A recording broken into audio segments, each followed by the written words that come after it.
हिंदी व्याकरण में हमने जो पॉइंट देखे थे, जो तथ्य हमने लास्ट क्लास में देखे थे, वह था पहले नंबर पे क्या, व्याकरण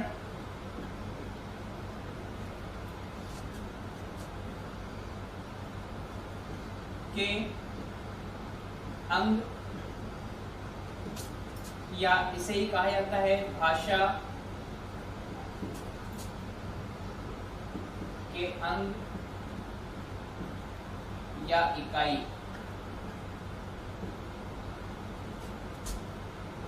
तो हमने आपको ये भी कहा था कि भाई जब हम हिंदी व्याकरण पर चर्चा करते हैं, जब हिंदी व्याकरण पढ़ते हैं, तो जितने भी हिंदी व्याकरण आपके पाठ्यक्रम में शामिल है, चाहे वह रस है, छंद है, अलंकार है, उपसर्ग है, प्रत्यय, कितने भी बिंदु क्यों न जोड़ दिए जाएं, संपूर्ण हिंदी व्याकरण के कितने अंग माने जाते हैं, या भाषा के कितने अंग माने जाते हैं, या भाषा की कितनी इकाइयां मानी जाती हैं। तो इसका आंसर मैंने आपको लास्ट क्लास में दिया था क्या, कि व्याकरण के कितने अंग माने जाते हैं दोस्तों, 3। मतलब चाहे हिंदी व्याकरण में कितने बिंदु क्यों न जोड़ दिए जाएं, संपूर्ण हिंदी व्याकरण कितने भागों में वर्गीकृत है, 3। और वह 3 भाग कौन कौन से हैं, वह भी मैंने आपको बताया था।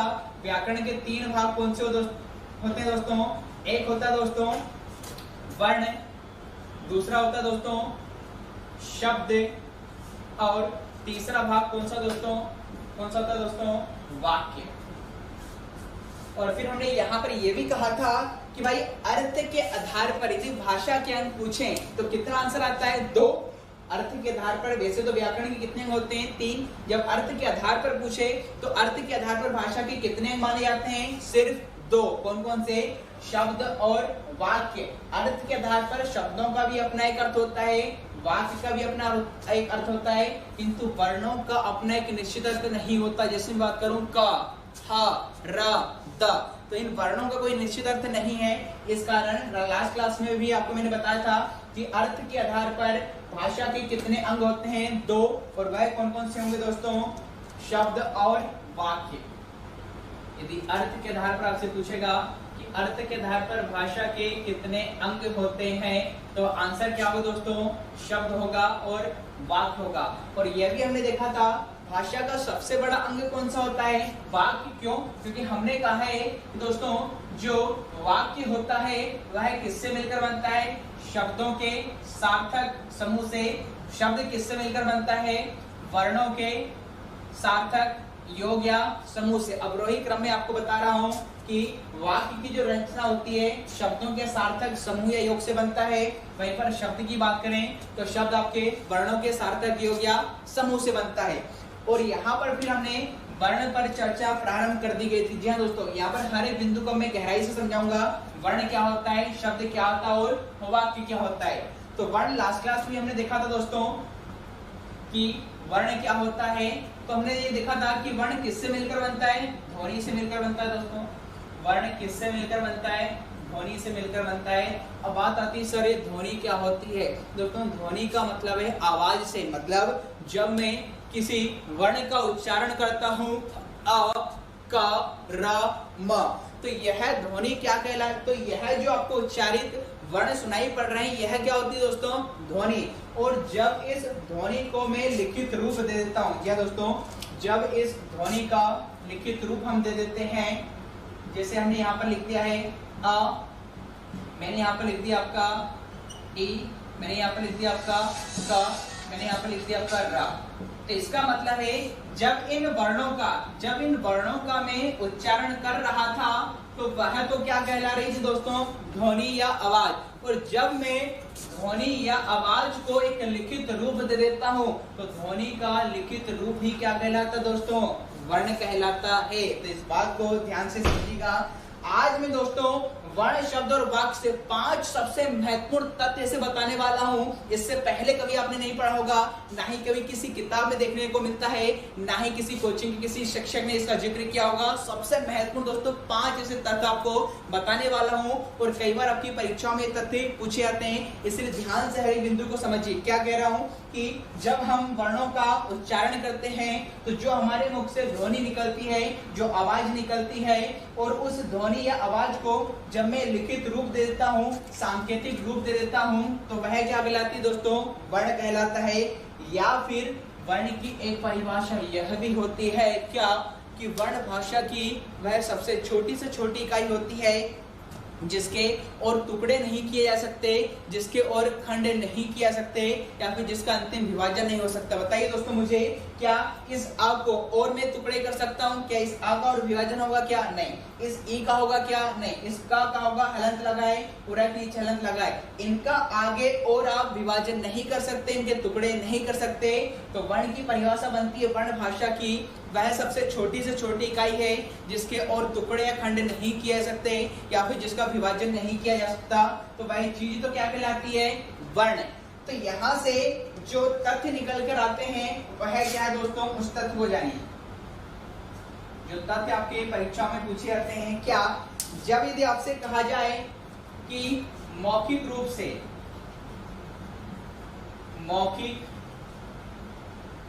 से भाषा की सबसे छोटी इकाई क्या है, तो तब तो आंसर क्या है दोस्तों? ध्वनि, क्योंकि ध्वनि को हम क्या बोलते हैं? उच्चारित करते हैं, ध्वनि आवाज को हम बोलते हैं। तो मौखिक रूप से भाषा की सबसे छोटी इकाई कौन सी कहलाएगी दोस्तों? ध्वनि। और जब ध्वनि को मैं लिखित रूप दे देता हूँ, जब मैं ध्वनि को लिखित रूप देता हूँ, सांकेतिक रूप दे देता हूँ, तो वह क्या कहलाएगा? वर्ण। इसका मतलब ये हुआ, जब आपसे पूछा जाए क्या कि बताइए लिखित रूप से, क्या लिखित रूप से भाषा की सबसे छोटी इकाई क्या होगी, तो वह क्या होगी दोस्तों? वर्ण होगी। वह क्या होगी दोस्तों? वर्ण। और मौखिक रूप से पूछेंगे तो भाषा की सबसे छोटी इकाई कौन सी होगी दोस्तों? ध्वनि होगी, आवाज होगा या साउंड होगा। अब बात करें, जब एग्जाम में आपको ना तो मौखिक रूप से गिवन हो ना ही लिखित रूप से गिवन हो, जब ऐसा कहा जाएगा कि भाषा की मौखिक रूप से सबसे छोटी इकाई आंसर ध्वनि, लिखित रूप से सबसे छोटी इकाई कौन सी होगी? वर्ण। और तीसरा जो बिंदु यहाँ से निकल कर आ रहा है, यदि मैं आपको सिंपल कह दूं कि भाषा की सबसे छोटी इकाई क्या होगी, भाषा की सबसे छोटी इकाई, तो मुझे कमेंट बॉक्स में बताइए क्या कि भाषा की सबसे छोटी इकाई क्या होगी। ना तो मैं मौखिक रूप से मैंने जिक्र किया है, ना तो लिखित रूप से जिक्र किया है। सिंपल आप सीधी एग्जाम में पूछ दिया जाए कि भाषा की बताइए सबसे छोटी इकाई क्या होती है, तो वह क्या होगी दोस्तों? कमेंट बॉक्स में बताइए। चाहे तो मैं आपको ऑप्शन दे सकता हूँ, क्या ध्वनि होगा, क्या वर्ण होगा, या दोनों होगा, या दोनों ही नहीं होगा। बताइए भाषा की सबसे छोटी इकाई क्या होगी, जब एग्जाम में मेंशन ना हो कि मौखिक रूप से पूछा जा रहा है या लिखित रूप से पूछा जा रहा है। यह तथ्य कई बार परीक्षा में कंफ्यूजन पैदा करता है, किंतु उस कंफ्यूजन का जो निवारण होगा और कैसे होगा वो जानिए। जब आपसे सिंपल पूछा जाए कि भाषा की सबसे छोटी इकाई क्या होगी, ना तो मौखिक रूप से गिवन हो ना ही लिखित रूप से गिवन हो, तब आपका आंसर दोस्तों राइट आंसर क्या होगा? वर्ण होगा। और ये तथ्य कोई किताब वाला या कोई व्यक्ति विशेष आपको नहीं बताता, ये मैंने आपको तथ्य आज बताया है क्या कि भाषा की सबसे छोटी इकाई क्या होती है? वर्ण। ना तो मौखिक गिवन हो ना ही लिखित गिवन हो, तब सिंपल पूछा जाए कि भाषा की सबसे छोटी इकाई क्या होती है? वर्ण। दोस्तों रटना नहीं है, महत्वपूर्ण ये है कि भाषा की सबसे छोटी इकाई हमने वर्ण ही क्यों कहा, ध्वनि को क्यों नहीं माना। तो आपकी जानकारी के लिए बता दूं, मैं आपको पहले ही कह चुका हूं क्या कि संपूर्ण हिंदी व्याकरण के कितने अंग होते हैं? 3। मतलब संपूर्ण हिंदी व्याकरण को 3 भागों में विभाजित किया जाता है, वर्ण, शब्द और वाक्य। अब मुझे बताइए इन तीनों में सबसे छोटा कौन? क्या हो दोस्तों? वर्ण। इसका मतलब है कि भाषा की सबसे छोटी इकाई क्या हो जाएगी? वर्ण, क्योंकि 3 ही तो अंग होते हैं, वर्ण, शब्द और वाक्य। सबसे छोटा इसमें क्या होगा? वर्ण होगा, फिर क्या होगा? शब्द, फिर सबसे बड़ा क्या होगा? वाक्य। इस कारण हमने कहा है जब मौखिक या लिखित रूप गिवन ना हो तो बिल्कुल भाषा की सबसे छोटी इकाई क्या होगी? वर्ण। क्यों? क्योंकि 3 ही तो अंग होते हैं, वाक्य, शब्द और वर्ण, और इसमें सबसे छोटा कौन? वर्ण। चलिए अब यहाँ पर दोस्तों कई लोग एक चीज को लेकर कंफ्यूजन में रहते हैं, क्या कि क्या सर वर्ण और अक्षर, जी हाँ दोस्तों, क्या सर वर्ण और अक्षर दोनों अलग अलग चीजें हैं या वर्ण को ही अक्षर कहा जाता है? कुछ किताबों में दे दिया जाता है कि वर्ण को अक्षर भी कहा जाता है। तो आपकी जानकारी के लिए बता दूं, इस प्रकार की किसी भी आपको छलावे या भ्रम में नहीं आना है दोस्तों। वर्ण और अक्षर में अंतर क्या होता है उस तथ्य को जानिए। जी दोस्तों, अगला जो बिंदु में चर्चा में ले रहा हूं वह होगा दोस्तों मेरा अक्षर।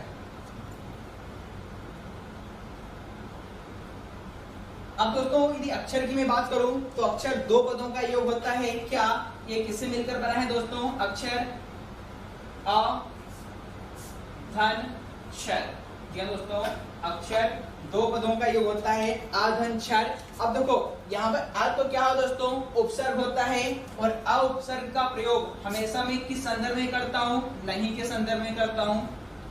अ उपसर्ग का प्रयोग हमेशा नहीं के संदर्भ में किया जाता है, जैसे अज्ञान, जिसको ज्ञान ना हो, अमर, जो कभी मरता ना हो, मतलब अ उपसर्ग का प्रयोग हमेशा नहीं के संदर्भ में किया जाता है। और क्षर का मतलब, और दोस्तों क्षर का जो अर्थ होता है वह क्या होता है? क्षरण होना, मतलब विनाश होना या परिवर्तनीय, जिसमें परिवर्तन हो जाए, या परिवर्तनीय। इसका मतलब दोस्तों अक्षर देखो दो चीजों से मिलकर ना है, आ धन क्षर। और अब परिभाषा की बात करें तो क्या होगी कि आपके मुख से उच्चारित वह ध्वनि, क्या आपके मुख से उच्चारित वह ध्वनि जिसका क्या ना होता हो दोस्तों? विनाश ना होता हो, या जिसमें परिवर्तन ना होता हो, तो वही चीज दोस्तों क्या कहलाती है? अक्षर कहलाती है। या फिर हम कह सकते हैं कि आपके मुख से एक ही प्रवाह में बोली जाने वाली, एक ही सांस में बोली जाने वाली ध्वनि या आवाजों को ही क्या बोला जाता है? अक्षर बोला जाता है। क्योंकि अक्षर का मतलब ही होता है जिसका विनाश ना हो, जिसका परिवर्तन ना हो। अक्षर का जो मतलब निकलेगा दोस्तों वह होगा अविनाशी, क्योंकि अ उपसर्ग का प्रयोग कर दिया हमने यहाँ पर, अविनाशी या अपरिवर्तनीय, या अपरिवर्तनीय। अब इस अक्षर को वर्ण और अक्षर, जिससे मैं कह रहा था कि सर वर्ण और अक्षर में अंतर क्या है, तो उस तथ्य को जानिए दोस्तों। वर्ण और अक्षर में अंतर की बात के एक उदाहरण के माध्यम से आपको स्पष्ट हो जाएगा। क्या कि वर्ण और अक्षर में अंतर, वर्ण व अक्षर में अंतर। तो वर्ण और अक्षर में दोस्तों अंतर क्या होता है, उदाहरण के माध्यम से आपको मैं समझा रहा हूं। वह उदाहरण क्या है? देखिए दोस्तों, एक हमने शब्द लिया है यहाँ पर सीता, यहाँ पर एक हमने शब्द लिया है सीता।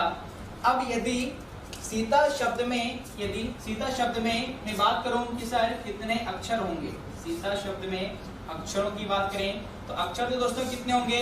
दो। एक तो क्या होगा? सी, और एक क्या होगा? ता। एक क्या होगा? सी, एक क्या होगा? ता। इसका मतलब ये हुआ कि जब यहाँ पर सीता शब्द की बात की तो अक्षर आपको कितने नजर आए? दो, एक सी और ता। किंतु सीता शब्द में यदि मैं बात करूं वर्णों की, यदि मैं बात करूं वर्ण की, तो वर्ण कितने होंगे दोस्तों? मुझे कमेंट बॉक्स में बताइए, सीता शब्द में कुल कितने वर्ण होंगे। और अभी हमने परिभाषा भी देखी है क्या कि वर्ण भाषा की वह सबसे छोटी इकाई होती है जो आगे विभाजित नहीं की जा सकती, जिसके आगे टुकड़े नहीं किए जा सकते। बताइए यहाँ पर क्या सी और ता का मैं विभाजन कर सकता हूँ क्या? बिल्कुल कर सकता हूँ। कैसे? यदि मैं इस सा को स्वर रहित करूं तो सा में क्या लगाऊंगा मैं? हलंत, प्लस इसमें स्वर कौन सा दोस्तों? बड़ी ई, प्लस इसी प्रकार में ता को स्वर रहित करूं तो ता के नीचे क्या आएगा दोस्तों? हलंत आएगा। और यहाँ पर कौन सा स्वर है दोस्तों? आ। इसका मतलब ये हुआ कि बताइए अब इनका विभाजन आगे और हो सकता है क्या? नहीं। इससे ज्यादा आप तोड़ सकते हैं क्या? नहीं। तो वर्ण की परिभाषा तो यही कहती है कि वर्ण भाषा की वह सबसे छोटी इकाई है जिसका आगे विभाजन नहीं होता। यहाँ पर ये अक्षर था, इसमें हमने विभाजन कर दिया। यहाँ पर मैं सी और ता को दोस्तों वर्ण नहीं कह सकता क्योंकि इनका आगे विभाजन किया जा सकता है। और वर्ण की परिभाषा क्या कहती है? जिसका आगे विभाजन नहीं हो वही चीज क्या होती है? वर्ण होती है। इस प्रकार आपने देखा कि सीता शब्द में अक्षर तो कितने थे दोस्तों? दो, किंतु वर्ण कितने हो गए दोस्तों? चार। तो अब आपको भली बात ही समझ में आ गया होगा कि वर्ण और अक्षर में क्या अंतर होता है। अब यहाँ पर आप देखेंगे एक चीज यहाँ पर दोस्तों कि सा ता, यहाँ पर ये व्यंजन है, यहाँ पर इसमें हलंत लगा हुआ है, आधे हैं, और स्वर यहाँ पर क्या है? ई, और यहाँ पर आ है। इस अक्षर और वर्ण में अंतर को स्पष्ट करने के लिए और मैं आपको गहराई में लेकर चलता हूं, जो कि किसी किताब में मेंशन नहीं रहता अक्षर के बारे में, कि अक्षर को भी भाई तीन भागों में विभाजित किया जाता है। जी हाँ दोस्तों, वर्ण और अक्षर में हमने उदाहरण के माध्यम से अंतर तो देख लिया। अब अक्षर के बारे में जो चीज मैं आपको बताने वाला हूँ, जो तथ्य बताने वाला हूँ, जो किसी किताब में मेंशन नहीं रहता, किसी किताब में जिसका जिक्र नहीं होता, और हमने पहले भी कहा है जहां पर जिसका जिक्र नहीं होगा उस तत्व को यहाँ पर आपको पढ़ने देखने सुनने को मिलेगा। तो हम आगे चलते हैं अक्षर के बारे में।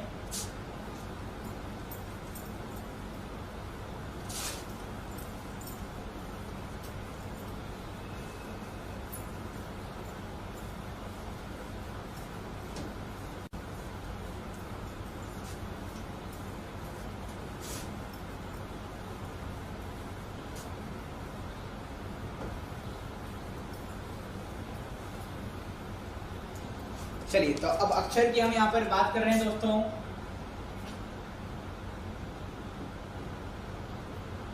तो दोस्तों यहाँ से भी आपके प्रश्न एग्जाम में पूछे गए हैं, इसलिए डीप में मैं आपको अक्षर का ज्ञान बता रहा हूँ। दोस्तों अक्षर को भी 3 भागों में वर्गीकृत किया जाता है। स्पेशली आप किसी किताब वगैरह पढ़ते हैं, लूसेंट वगैरह, तो ये सारी किताबें में आपको इसे तत्व नहीं मिलते। क्या कह रहा हूँ कि अक्षर को भी 3 भागों में वर्गीकृत किया जाता है, 3 भागों में विभाजित किया जाता है।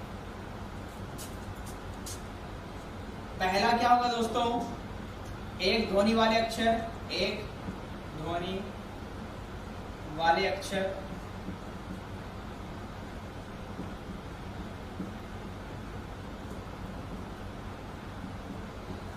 अक्षर को भी 3 भागों में विभाजित किया जाता है।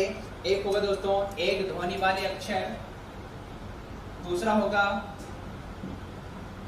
2 ध्वनि वाले अक्षर, 2 ध्वनि वाले अक्षर, और तीसरा होगा 2 से अधिक ध्वनि वाले अक्षर, 2 से अधिक ध्वनि वाले अक्षर। चलिए, अब यहाँ पर हमने कहा कि अक्षर को 3 भागों में विभाजित किया जाता है। एक तो दोस्तों हो जाएगा आपका क्या, एक ध्वनि वाले अक्षर, 2 ध्वनि वाले अक्षर और 2 से अधिक ध्वनि आवाज वाले अक्षर। अब बात आती है सर एक ध्वनि वाले अक्षर किसे कहा जाता है। दोस्तों एक ध्वनि वाले अक्षर का मतलब है क्या कि जिनके उच्चारण में आपको एक ध्वनि सुनाई पड़ती है वह तो क्या कहलाएंगे, एक ध्वनि वाले अक्षर, और जिनके उच्चारण में आपको 2 ध्वनि सुनाई देती है वह तो क्या कहलाएंगे, 2 ध्वनि वाले अक्षर। और 2 से अधिक ध्वनि का मतलब है जिनके उच्चारण में आपको 2 से अधिक ध्वनि सुनाई पड़ती है वह क्या होगी दोस्तों, 2 से अधिक ध्वनि वाले अक्षर। अब बात आती है सर एक ध्वनि वाले अक्षर कौन कौन से होंगे, तो मुझे दोस्तों कमेंट बॉक्स में बताइए कि वह कौन कौन से वर्ण हैं, वह कौन कौन से अक्षर हैं जिनके उच्चारण में आपको सिर्फ एक ध्वनि सुनाई पड़ती है, एक आवाज सुनाई पड़ती है एक ध्वनि वाले अक्षर में। तो सिंपल आपको बता दूं दोस्तों कि एक ध्वनि वाले अक्षर में आपके सभी स्वर आते हैं। जी दोस्तों सभी स्वर आते हैं, और सभी स्वर का मतलब है स्वरों की कुल संख्या कितनी होती है दोस्तों, 11। जो 11 स्वर होते हैं जिसकी चर्चा हम आगे करेंगे कि जितने भी आपके 11 के 11 स्वर होते हैं वो सारे ही सारे क्या कहलाते हैं दोस्तों, एक ध्वनि वाले अक्षर। क्यों, क्योंकि जब भी हम इन स्वरों का उच्चारण करते हैं आपको सिर्फ और सिर्फ एक ध्वनि ही सुनाई देगी। तो सभी स्वर आपके अक्षर कहलाएंगे, एक ध्वनि वाले अक्षर में आएंगे। जैसे हम बात करें आ, ई, दीर्घ ई इत्यादि। तो सभी के सभी आपको याद रखना है जितने भी दोस्तों स्वर होते हैं वह क्या होते हैं दोस्तों, एक ध्वनि वाले अक्षर आते हैं। अब जो महत्वपूर्ण तथ्य मैं आपको बता रहा हूँ उस चीज को दोस्तों जानिए क्या कि हमने कहा था अ और आ ई ये पहले, इससे पहले क्या बन रहे थे दोस्तों, वर्ण बन रहे थे। और चूंकि एक ध्वनि होने के कारण इन्हें हमने क्या कहा है, अक्षर भी कहा है। इसका मतलब है एक बात स्पष्ट हो जाती है कि जितने भी स्वर होते हैं वह वर्ण भी होते हैं और अक्षर भी होते हैं। क्या है, क्या सभी स्वर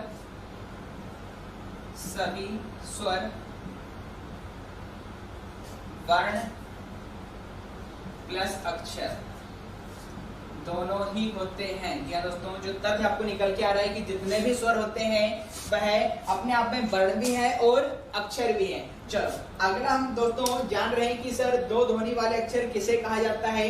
तो दोस्तों 2 ध्वनि वाले अक्षर में आपके सभी व्यंजन आते हैं। क्या दोस्तों सभी जो व्यंजन होते हैं, सभी व्यंजन और व्यंजन का मतलब है सभी व्यंजनों की कुल संख्या कितनी होती है दोस्तों? 33। कई बार पूछा जाता है 33 होती है। इसका मतलब है जितने भी व्यंजन आते हैं इनका जब आप उच्चारण करेंगे तो आपको कितनी ध्वनि सुनाई पड़ेगी? 2। क्यों? क्योंकि हमने कहा है प्रत्येक व्यंजन के उच्चारण में आ स्वर छिपा होता है। आपको ये चीज पता होगी, प्रत्येक व्यंजन में आ स्वर छिपा होता है, जैसे क, म, र, द। तो सभी व्यंजन दोस्तों क्या होते हैं? 2 ध्वनि वाले अक्षर होते हैं। जैसे इसके भी हम उदाहरण की बात करें, जैसे यहाँ पर मैंने लिखा दोस्तों का। अब बताइए का अपने आप में यहाँ पर क्या है? व्यंजन है। यदि मैं इसको स्वर रहित करूं तो का के नीचे में क्या लगाऊंगा? हलंत और प्लस स्वर क्या होगा? आ। इसका मतलब यहाँ पर कितनी ध्वनि आवाज है? 2। इस कारण जितने भी व्यंजन होते हैं वो किस कैटेगरी में रखे जाते हैं? 2 ध्वनि वाले अक्षर में गिने जाते हैं। इसी प्रकार मैं बात करूं र की, तो र को मैं स्वर रहित करूंगा, हलंत लगाऊंगा और इसमें स्वर कौन सा दोस्तों? अ। यहाँ भी कितनी भी ध्वनि आपकी? 2। इसका मतलब है सभी व्यंजन क्या होते हैं दोस्तों? 2 ध्वनि वाले। 2 ध्वनि में कौन कौन से आपकी चीजें आती हैं? सारे व्यंजन आते हैं। सारे व्यंजन आपके 2 ध्वनि वाले अक्षरों में आते हैं।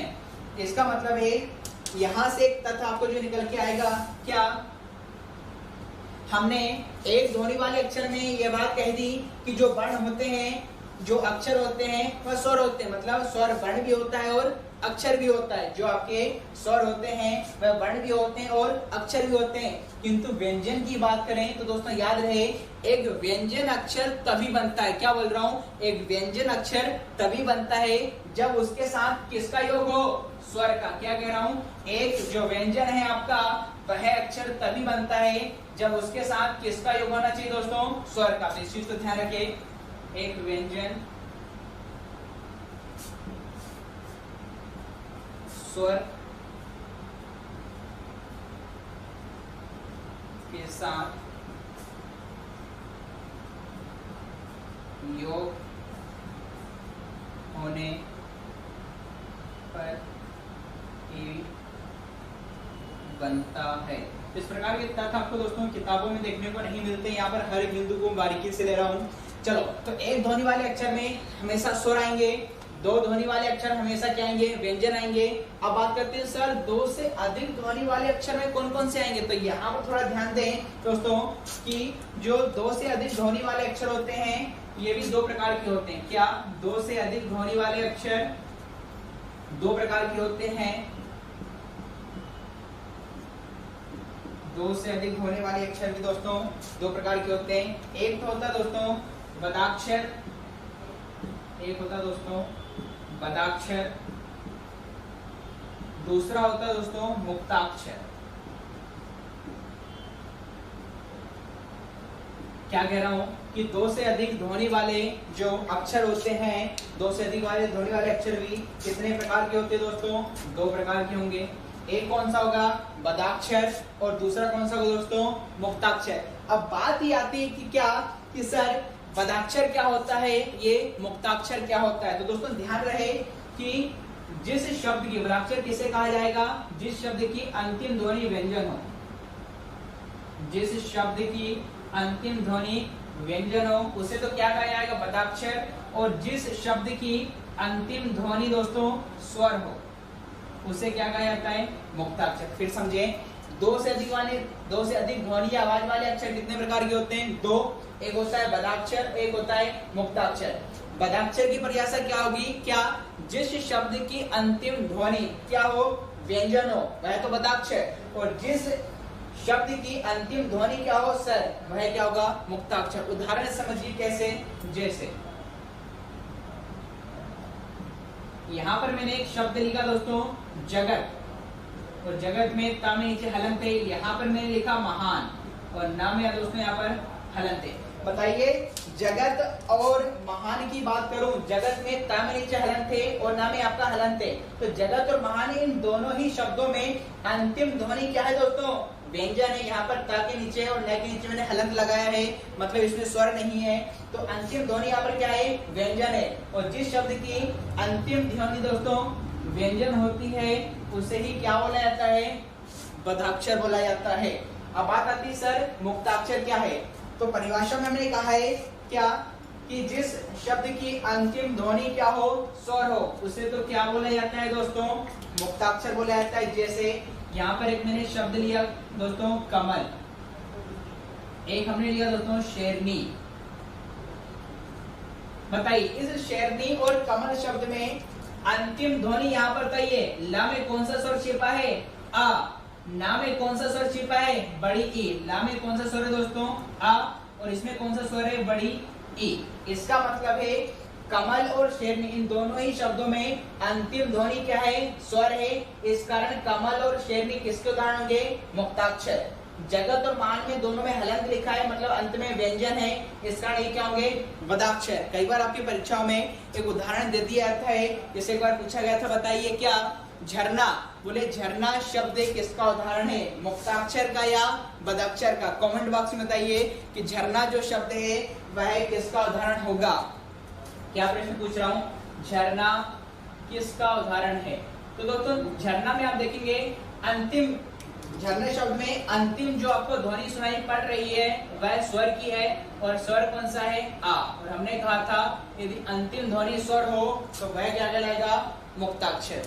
तो आई होप आपको पूरी बात क्लियर हो गई होगी आज अक्षर से लेकर, जो कि सब किताब में नहीं दिया था कि एक ध्वनि वाले अक्षर, दो ध्वनि वाले अक्षर और दो से अधिक ध्वनि वाले अक्षर क्या होते हैं। अब इसके आगे अगले बिंदु पर जो हम चर्चा करने वाले हैं,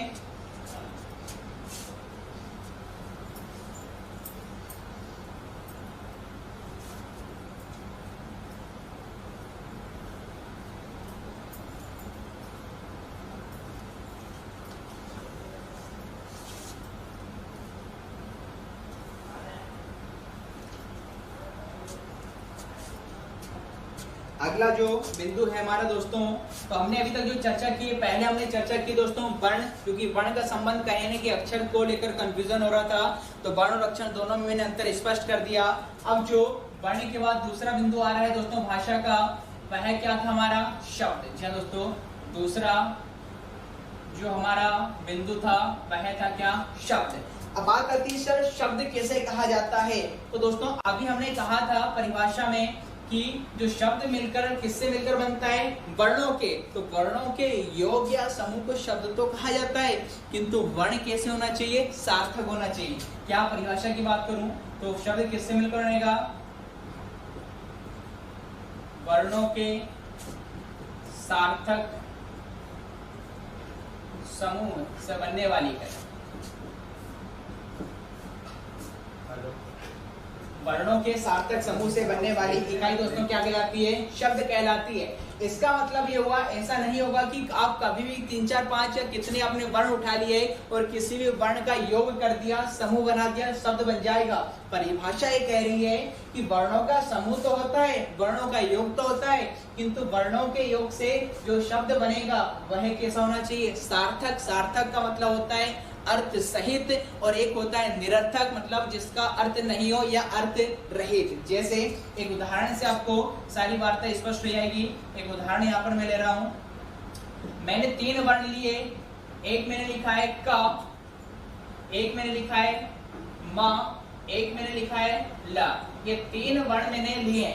अब मुझे बताइए इन 3 वर्णों के योग से शब्द तो कई बन सकते हैं, इन 3 वर्णों के योग से कई शब्द बन सकते हैं, किंतु हमने कहा है हम उन्हीं वर्णों का समूह बनाएंगे जिससे शब्द कैसा बने, सार्थक। जैसे हम बात करें यहाँ पर कमल से, एक तरीका तो ये होगा कमल, इन 3 वर्णों से एक शब्द कौन सा बनेगा, कमल बन सकता है। एक क्या बन सकता है, कलम बन सकता है। बताइए इन दोनों का कोई निश्चित अर्थ है, बिल्कुल है। कमल हमारा राष्ट्रीय फूल है आपका, कलम जिससे हम लिखते हैं, और इसी के साथ साथ आप ये भी बना सकते हैं लमक, हम एक और बना सकते हैं मकल। अब मुझे बताइए क्या यहाँ पर लमक या मकल का कोई निश्चित अर्थ है क्या, नहीं। इसलिए वर्णों का योग तो होता है, किंतु वर्णों के योग से जो शब्द बनने वाले हैं वह कैसे होने चाहिए, सार्थक, मतलब जिनका कोई निश्चित अर्थ हो। सार्थक का मतलब ही होता है अर्थ सहित, और दूसरा होता दोस्तों निरर्थक, जिनका कोई अर्थ नहीं होता या अर्थ रहित। तो इस प्रकार परिभाषा बिल्कुल आपको क्लियर हो गई होगी क्या कि वर्णों के सार्थक समूह को क्या बोला जाता है दोस्तों, शब्द। जैसे कमल से कमल बन जाएगा, कलम बन जाएगा, दोनों का अर्थ है, किंतु लमक और मकल का कोई अर्थ नहीं है। इस कारण ये दोस्तों क्या नहीं हो सकते, शब्द नहीं हो सकते, ये दोनों शब्द नहीं हो सकते। इसका मतलब यह है, यहाँ पर सार्थक अर्थ है, इसका मतलब है जो तथ्य सबसे महत्वपूर्ण निकल के आने वाला है। यदि आपसे ऐसा पूछ लिया जाए कि अर्थ के आधार पर भाषा की सबसे छोटी इकाई क्या होगी, क्या बोल रहा हूं, अर्थ के आधार पर भाषा की सबसे छोटी इकाई क्या होगी, तो दोस्तों अभी हमने देखा था वर्णों का तो कोई निश्चित अर्थ नहीं होता, किंतु हाँ शब्द का अर्थ होता है, जैसे कमल का, जैसे कलम का। इसका मतलब है अर्थ के आधार पर यदि भाषा की सबसे छोटी इकाई पूछे तो आंसर क्या आएगा, शब्द आएगा। इस चीज को नोट लॉग लिखेंगे, सबसे महत्वपूर्ण बिंदु यहाँ पर है क्या, यदि आपसे पूछ लिया और पूछा भी गया कई बार एग्जाम में, अर्थ के आधार पर, अर्थ के आधार पर भाषा की सबसे छोटी इकाई, भाषा की सबसे छोटी इकाई, तो वह क्या होगी दोस्तों, शब्द। क्योंकि शब्द भी वह शब्द ही वह भाषा की सबसे छोटी इकाई जिसका अपना एक अर्थ होता है, वर्णों का कोई अर्थ नहीं होता है। तो इस चीज को ध्यान रखेंगे कि अर्थ के आधार पर भाषा की सबसे छोटी इकाई कौन सी होती है दोस्तों, शब्द होती है। तो आज की क्लास में दोस्तों यहीं तक, इससे आगे हम देखेंगे नेक्स्ट क्लास में। आज के लिए इतना ही, थैंक यू, जय हिंद।